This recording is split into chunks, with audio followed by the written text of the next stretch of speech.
Sejarah Sunan Kudus. Sejarah dan cara dakwahnya akan dibahas lebih jauh dalam artikel ini. Sunan Kudus atau Raden Djafar Shadiq adalah salah satu penyebar agama Islam di Indonesia yang tergabung dalam Wali Songo. Sunan Kudus juga dikenal sebagai wali dengan sikap toleransinya yang tinggi. Dilansir beragam sumber, Senin tanggal 3 Oktober tahun 2022, Sunan Kudus lahir pada tanggal 9 September tahun 1400 M. Nama asli Sunan Kudus adalah Djafar Shadiq. Ia adalah putra dari pasangan Raden Usman Haji alias Sunan Mudung di Jipang Panolan dengan Syarifah Dewi Rahil binti Sunan Bonang. Silsilah Sunan Kudus memiliki nama asli dan lengkap, Sayyid Djafar Shadiq Asmat Khan.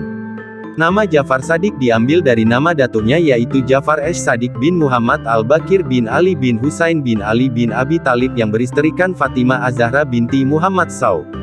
Menurut Agus Sunyoto budayawan Nahdlatul Ulama, NU, dalam karyanya Atlas Wali Songo, 2017 dengan mengutip babat Tanah Jawi dan naskah derajat menjelaskan bahwa Raden Djafar Shadiq, Sunan Kudus merupakan putra dari Sunan Mudung atau Usman Haji dan Syarifah Ruhil atau Dewi Ruhil yang bergelar Nyai Anom Manyuran binti Nyai Ageng Melaka binti Sunan Ampel.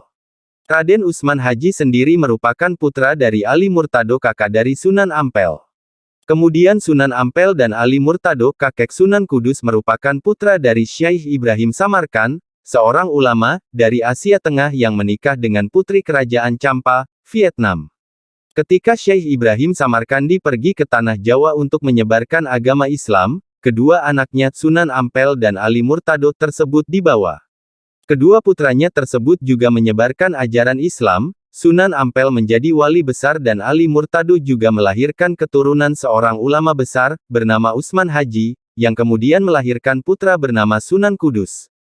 Sejarah. Dalam beberapa sumber babat Tanah Jawa dikutip dari buku Sejarah Kebudayaan Islam Madrasah Aliyah kelas 12 karya Imam Subki, 2007/48 dijelaskan bahwa Sunan Mudung yang merupakan ayah dari Sunan Kudus pernah menjadi pemimpin dari pasukan Majapahit. Sebenarnya tidak ada bukti otentik kapan dan tahun berapa Sunan Kudus tiba di Kudus.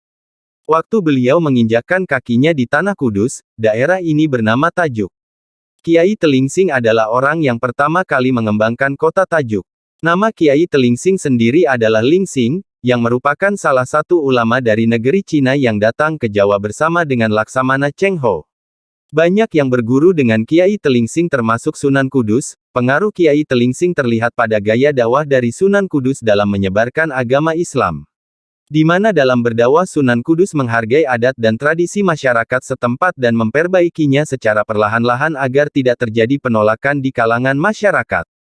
Salah satu yang terlihat jelas dan masih ada sampai sekarang adalah bentuk masjid yang dibuat oleh Sunan Kudus biasanya tidak jauh berbeda dengan candi-candi milik orang Hindu.